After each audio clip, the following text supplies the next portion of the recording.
नुकतंच माझं लग्न झालं आणि मी सौ सानिका भरत सोनवणे झाले.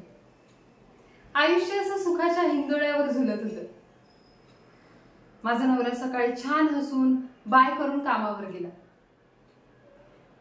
आणि थोड्याच वेळात कोणीतरी सांगत आलं की भरत गेला.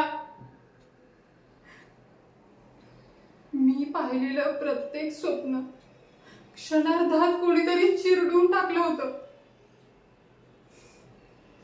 पण कोण या सगळ्या मागे दोषी?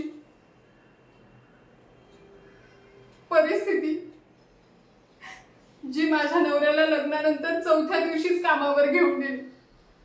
की तो कारखानदार, ज्याने कारखान्यातील मशिनरीज दुरुस्तच केल्या नव्हत्या. की मशिनरी ना दुरुस्त असताना सुद्धा त्यांना वापरायची परवानगी देणारा तो कंत्राटदार. कोण न्याय देईल मला? मी आणि माझे सासरे प्रयत्न करतोय, पण कोणीच आमची केस घ्यायला तयार नाहीये. कुठे जावं काहीच कळत नाही.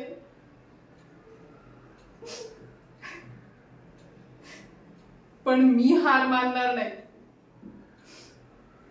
मी लढणार आहे न्यायासाठी, माझ्या नवऱ्यासाठी.